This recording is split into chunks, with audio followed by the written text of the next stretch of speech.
우리 잠깐 기도하겠습니다. 하나님, 무더위 속에서도 저희들의 마음을 움직여 주셔서 주님의 말씀의 음성을 들을 수 있는 귀한 자리 선택하게 하시고 나오게 하시니 진심으로 감사를 드립니다. 갈급한 마음으로 나왔사오니 주님 직접 말씀하시고 저희들은 마음의 문을 열고 들을 수 있게 하여 주시옵소서. 질병으로 인해서 하나님 고달퍼하는 우리의 인생도 있사오니 주 성령이 역사해 주셔서 친히 안수하시고 불치의 질병으로부터 하나님 아버지 온전히 치유받을 수 있는 귀한 시간 되게 하여 주시옵소서. 주님 만나기를 갈망하고 나왔사오니 주님, 오늘 저희들 한 사람 한 사람 만나 주시고 역사해 주셔서 우리의 마음밭이 새로워지게 하여 주시옵소서. 예수님의 이름으로 감사하며 기도 올리옵나이다. 아멘. 오늘 저는 요한복음 16장 전체 말씀을 묵상하면서 여러분과 함께 은혜를 나누고자 합니다. 성경 봉독하신 분께서 맨 마지막 절 봉독하신 것은 또 너무나 복음 말씀의 내용이 길기 때문에 예배에 또 우리 더 집중할 수 있기 위해서 마지막 절만 봉독해 드린 것 여러분 이해해 주시기를 부탁을 드립니다. 저에게 주어진 시간이 한정되어 있기 때문에 간명하게 오늘 말씀 가운데 네 가지 주님께서 우리에게 주시는 은혜를 나누고자 합니다. 첫째는 예수님께서는 우리들에게 예수님의 변화의 과정을 깨닫게 해주신다라고 하는 것입니다. 우리들이 신앙생활 하다 보면은 굉장히 정적인 신앙생활 할 때가 많이 있습니다. 예수님의 사건을 한 사건에 우리가 집착해서 거기에 고정된 신앙생활을 하면서 그것을 전체로 해석하고 받아들이려고 할 때가 많이 있지만 우리가 오늘 말씀을 통해서 함께 깨달을 수 있는 것은 예수님은 끊임없이 변화와 그리고 이제 우리에게 변화의 과정을 통해서 은혜를 주신다라고 하는 것입니다. 요한복음 16장 여러분이 잘 아시는 것처럼 예수님께서 최후의 만찬을 마치시고 십자가 사건을 앞두고 제자들과 함께 나눴던 고별 설교의 내용입니다. 그 내용 가운데 제자들이 몹시 예수님에게 힘들어하는 모습 볼 수 있습니다. 이제 잠시 후에 얼마 안 있으면은 예수님이 십자가에 못 박혀 돌아가시게 되어 있습니다. 이미 제자들과의 토론과 그리고 믿음의 과정을 통해서 예수님이 십자가 대속의 사건으로 돌아가시고 난 이후에 다시 살아날 것을 말씀하셨지만 제자들은 그 말씀에 깊게 신뢰하지 못했기 때문에 굉장히 고통스럽고 괴로워했습니다. 심지어는 예수님에게 만류하다가 사단아 물러가라 라고 하는 말씀까지 들었습니다. 근데 여전히 제자들은 그와 같은 자리에서 벗어나지를 못하고 이제 예수님이 우리 곁을 떠나면은 우리의 인생이 어떻게 될까 근심하고 염려하고 두려워하는 가운데 놓여 있습니다. 그때 예수님 뭐라고 말씀하십니까? 잠시 있으면 이와 같은 상황이 달라질 것이다 라고 말씀합니다. 우리는 여기서 잠시 있으면이라는 말씀의 의미를 압니다. 이제 예수님께서 십자가에 달려 돌아가시고 3일 후에 부활하실 것을 우리는 알고 있습니다. 이제 부활하신 예수님의 이제 상황이 돌아오게 되면은 오늘의 근심과 염려와 두려움이 변하여서 기쁨과 확신이 된다고 하는 것을 예수님 말씀하십니다. 그러니까 예수님의 사건은 끊임없이 변화가 일어납니다. 십자가 대속의 죽음 전에 시점이 있고 부활 후에 시점이 있습니다.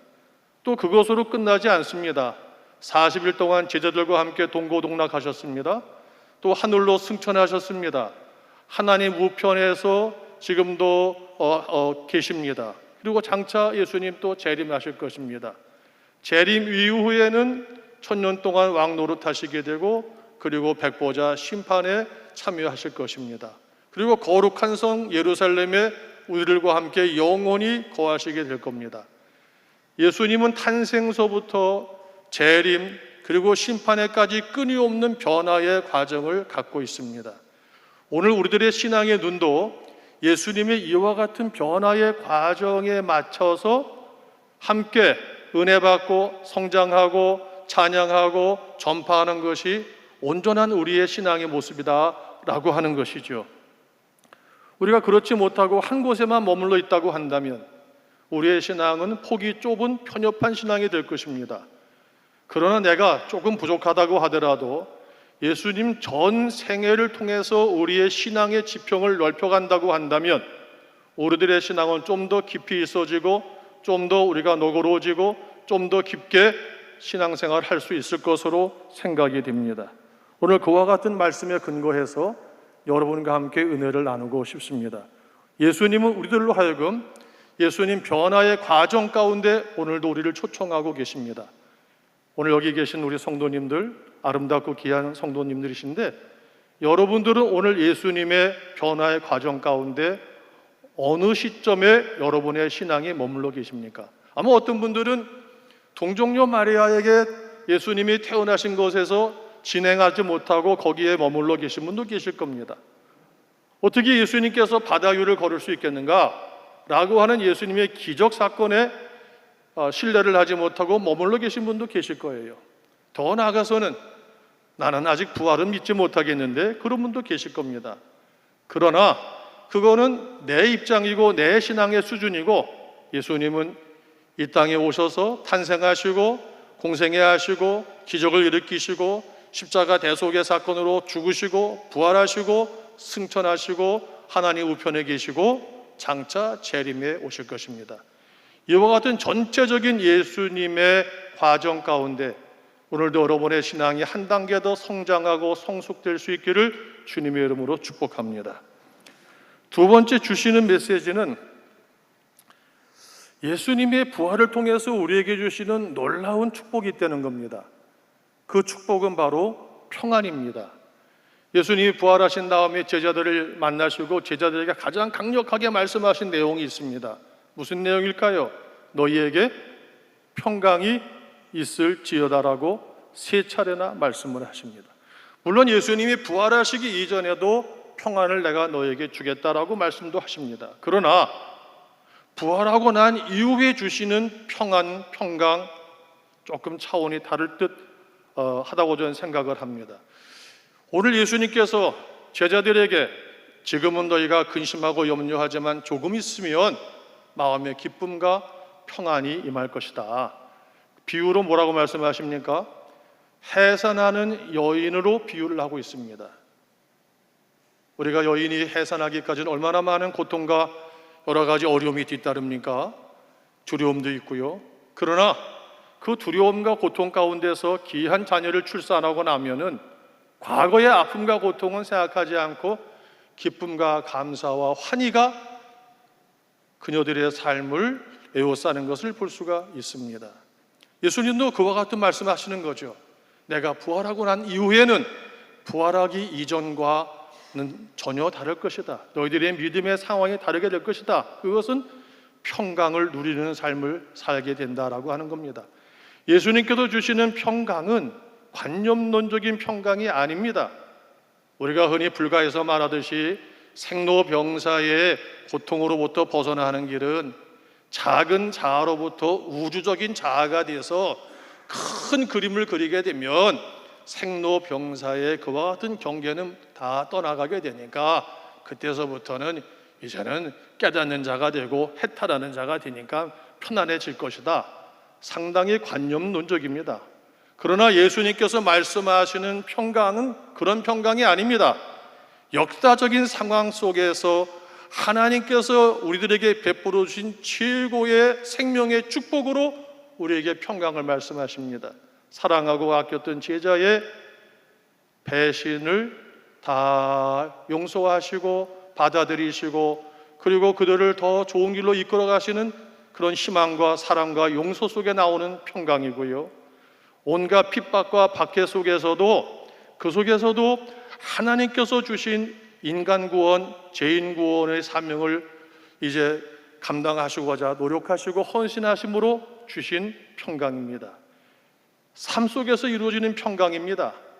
그 평강을 예수님께서 주셨다라고 하는 것이죠. 우리가 신앙생활하면서 어렵고 힘든 일이 많이 있습니다. 바울과 실라도 복음을 전하면서 감옥에 갇혔습니다. 고통스럽고 괴로운 일이죠. 발에 쇠사슬을 착고로 채웠다고 하는 것은 고통스러운 일입니다. 걷는 것도 불편하지만 잠자고 그리고 생활하는데 얼마나 아프고 힘들었을까요? 그럼에도 불구하고 그들이 찬양할 수 있었던 것은 그들의 마음 가운데 예수님이 주신 축복, 평강이 있었기 때문에 그렇습니다.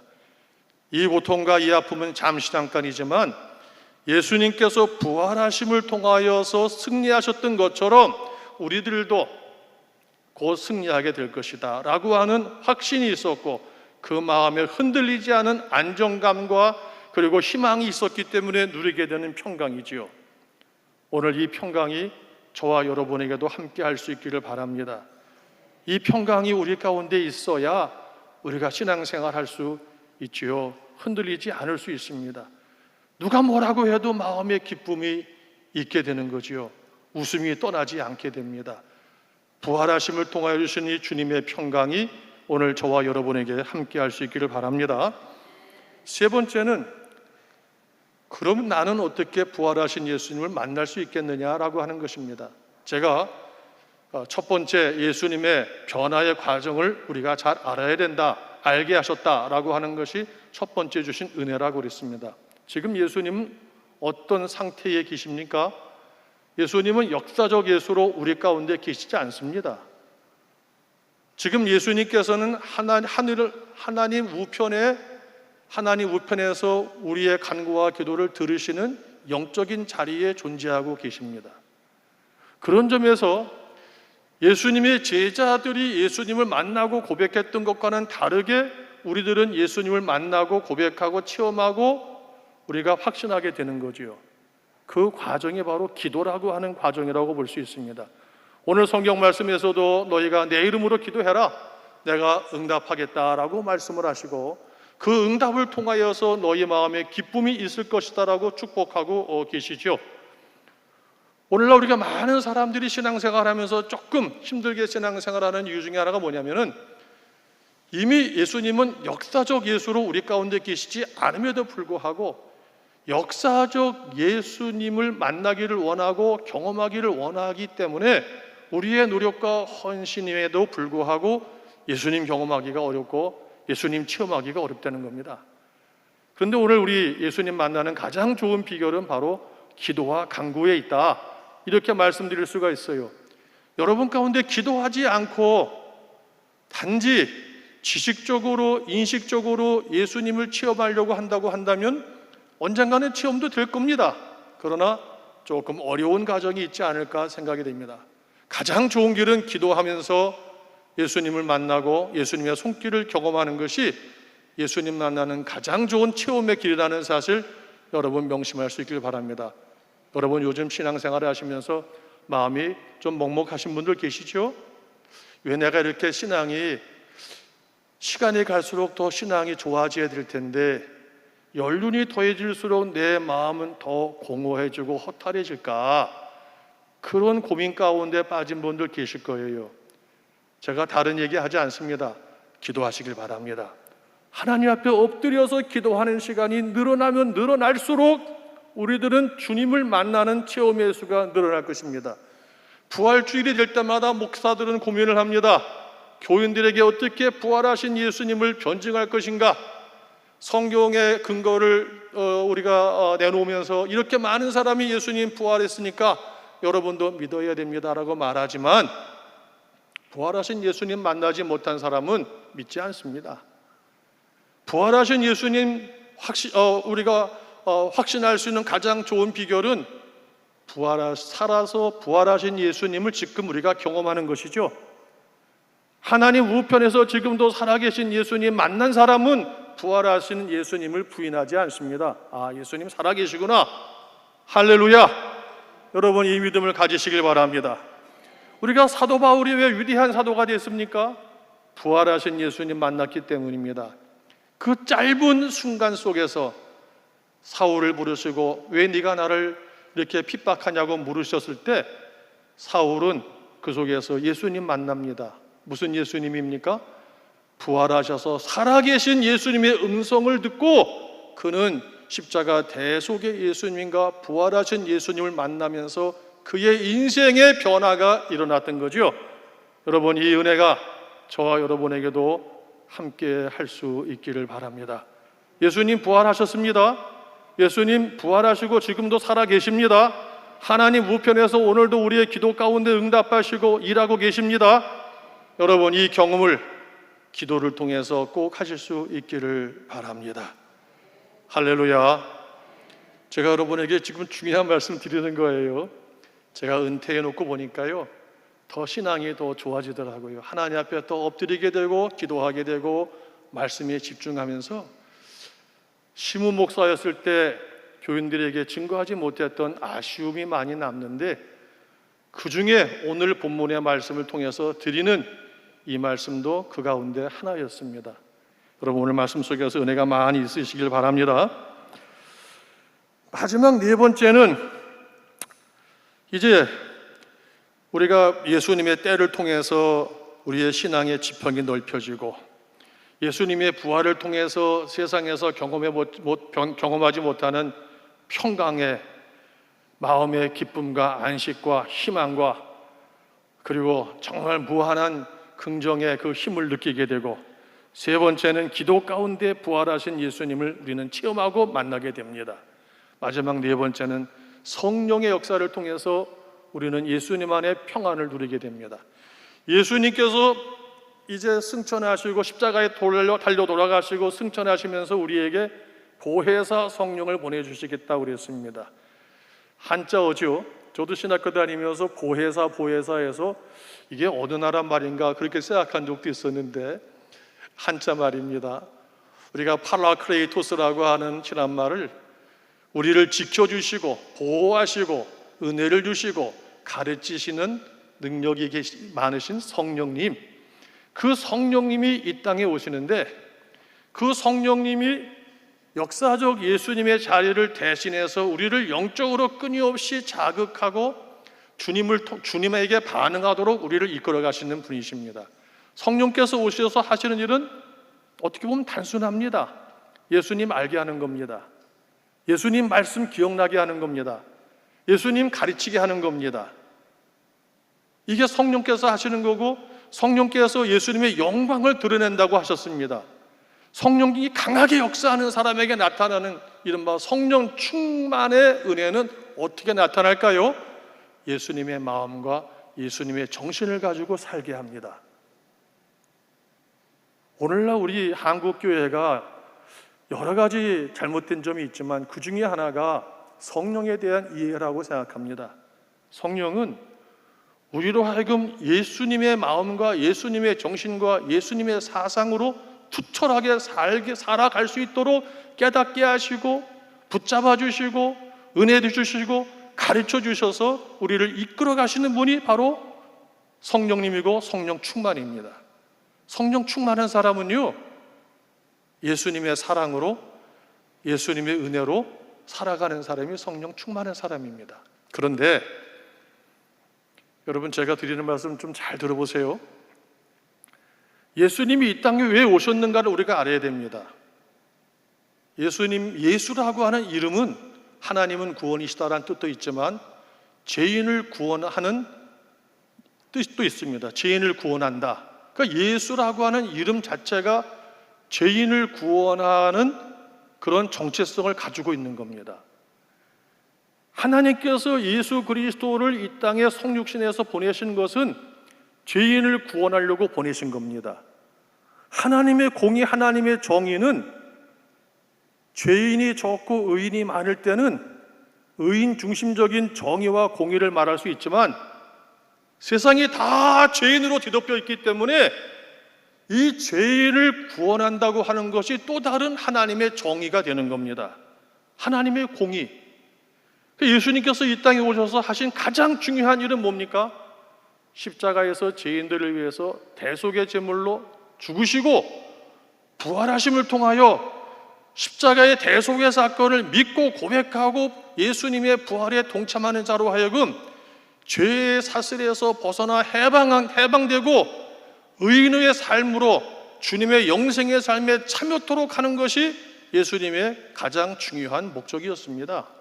그 목적을 이루시고자 3년 동안 공생을 하신 거고, 3년의 공생애를 통해서 예수님이 누구신가? 예수님은 하나님의 아들이시고 곧 하나님이다라고 하는 고백을 만들어 주신 것입니다.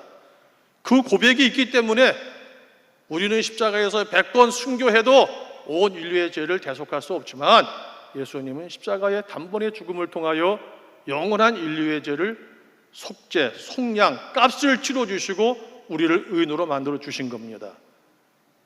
여러분, 구원 받으셨습니까?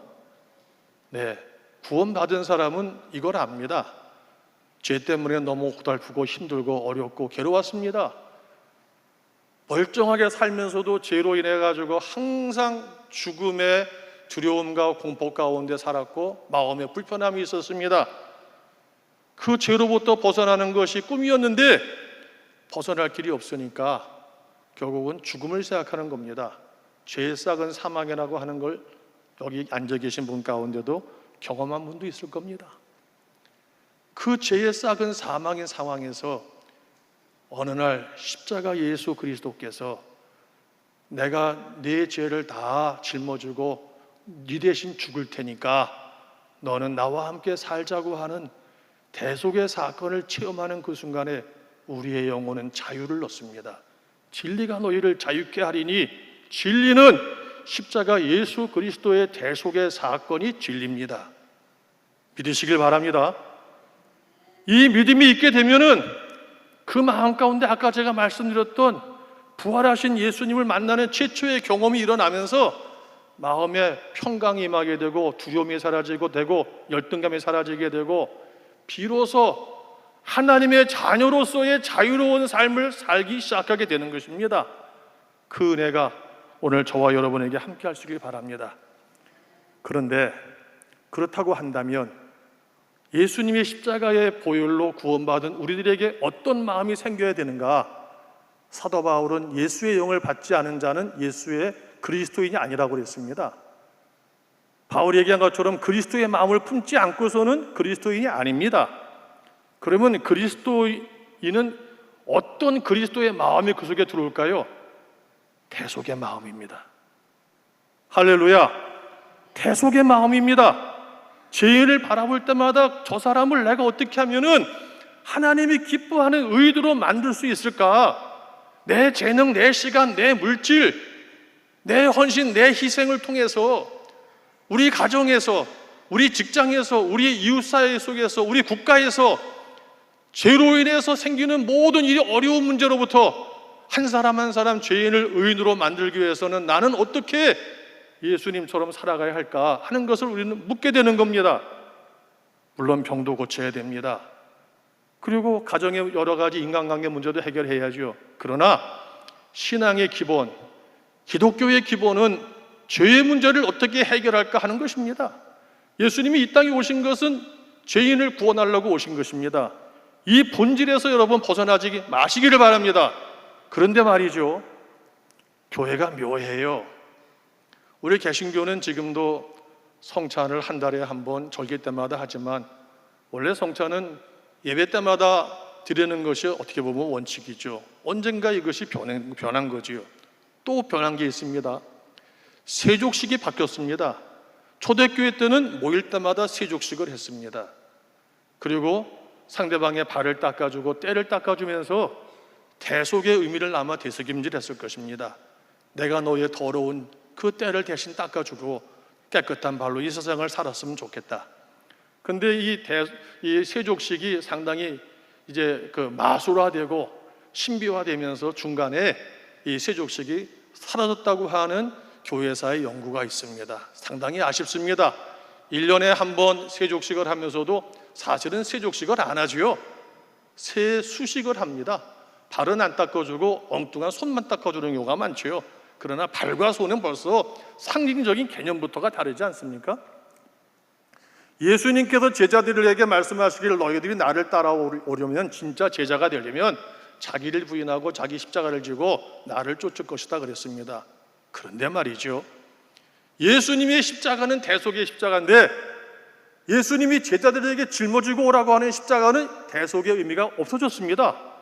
단지 신앙생활하면서 겪게 되는 고난과 아픔으로 대체가 되고 말았습니다. 오늘날 많은 기독교인들, 우리 공동교회 교인까지 포함해서 내가 죄인을 의인으로 만드는 일에 동참해야 되겠다, 그렇게 생각하는 분이 과연 몇 분이나 될까요? 기독교의 본질임에도 불구하고 예수님의 십자가는 대속의 십자가인데 내 십자가는 대속과는 관계없는 십자가가 되고 말았습니다. 저는 이렇게 생각합니다. 한국의 교회가 얼마나 많습니까? 기독교인이 얼마나 많았어요? 지금 많이 줄어들었습니다만은. 근데 왜 그렇게 기독교인이 많고 교회가 많았음에도 불구하고 한국 사회는 오늘날 이렇게 앞이 암담한 사회가 되고 말았을까요?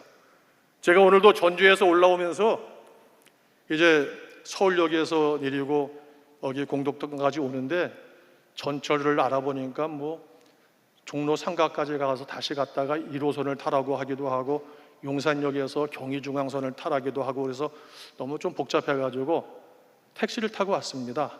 잘한 거죠? 네, 택시를 타고 왔는데 택시 기사께서 투덜투덜 대시는 거예요. 나라가 왜 이 꼴인지 모르겠다고. 제가 어떤 사람인지도 모르고 아마 제 얼굴 보니까 자기랑 심정이 통한다고 생각했던 모양이에요. 그래서 저도 그랬습니다. 저도 나라가 왜 이렇게 되는지 모르겠습니다. 너무나 기가 막히고 마음이 아파서 이루 말할 수가 없습니다. 정말 좀 진실을 말하는 나라가 됐으면 좋겠습니다.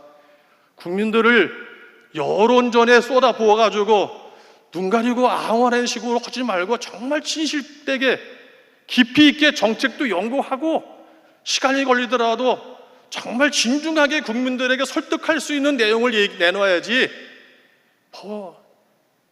제가 더 이상은 말씀을 안 드리겠습니다. 마음이 답답해요. 왜 이렇게 됐을까? 저는 교회가 교회의 사명, 기독교인이 기독교의 사명을 감당하지 않았기 때문이라고 생각합니다. 우리가 정말로 죄인을 구원하기 위해서 우리가 최선을 다해서 노력해 왔다고 한다면 우리의 가정도 천국이 됐을 것이고 우리의 직장도 천국이 됐을 것이고 우리의 나라도 천국처럼 되고 있을 것입니다. 할렐루야! 이렇게 되기를 바랍니다. 늦지 않았어요. 지금서부터라도 우리 기독교인들이 대속적인 마음을 갖고 신앙생활 할 필요가 있습니다. 제가 그래서 말을 만들었습니다. 대속적 이타주의. 한번 따라서 하세요. 대속적 이타주의. 우리가 교회에서 섬김을 배웁니다. 선교라고 합니다. 누구를 위한 섬김입니까? 그냥 섬기면요, 그거는 비굴한 섬김밖에 안 되는 거예요. 대속을 위해서 상대방의 죄를 의인으로 만들기 위해서 때로는 우리가 선교도 주고 오리까지 가주면 심리도 가주고 오른뺨을 때리면 왼뺨으로 맞게 하는 거지, 아무 생각 없이 악한 자에게 2대씩 맞고 속옷을 날라고 그러면 겉옷까지 주고 이게 섬김이 아니거든요. 우리는 분명한 목적이 있는 섬김, 목적이 있는 사랑입니다. 뭡니까? 상대방의 죄값을 내가 대신 지불해서라도 상대방을 의인으로 만들기 위해서 헌신하고 수고하는 것. 우리의 가정, 내 자녀, 내 남편, 내 아내를 위해서 수고하고 헌신하고 노력하는 것. 물론 예수 그리스도의 복음을 전하는 게 전제죠. 예수님이 십자가 사랑을 전해야 됩니다. 그러나 그건 주님이 하시는 것이고 우리가 해야 할 대속적 이타적인 행위가 있지 않겠는가라고 하는 것입니다. 여러분, 교회도 대속적 이타주의를 행할 수 있길 바랍니다. 상대방이 못하고 부족하고 죄를 졌을 때 그 죄인에 대해서 심판하려고 예수님 오시지 않았다고 그랬어요. 나는 심판하기 위해서 온 사람이 아니다. 구원하기 위해서 왔다고 그랬습니다. 의사가 건강한 사람을 위해서 있지 않는 것처럼, 병든 자를 위해서 있는 것처럼 예수님이 이 땅에 죄로 병든 것을 고치기 위해서 오신 겁니다. 그렇기 때문에 죄인도 미워하지 아니하고 원수도 멀리하지 아니하고 저들을 고치기 위해서, 하나님의 귀한 자녀로 만들기 위해서 주님처럼 친구를 위해서 자기 생명을 주는 것보다 더 큰 사랑이 없다고 그랬는데 그 사랑을 실천할 수 있는 우리 공동교회가 되시기를 주의 이름으로 축복합니다. 사실 목사들은 설교할 때 예화를 준비합니다. 도입 예화도 있고 마무리 예화도 있습니다. 그런데 공동교회 제가 미리 영상을 보니까 대부분 목사님들이 25분에서 30분 설교하시죠? 저도 지금 몇 분쯤 했을까요? 한 30분 넘었지요? 네. 그래서 이와는 다음번에 전해드리도록 하고 이것으로 설교를 마치도록 하겠습니다. 잠깐 기도하시죠.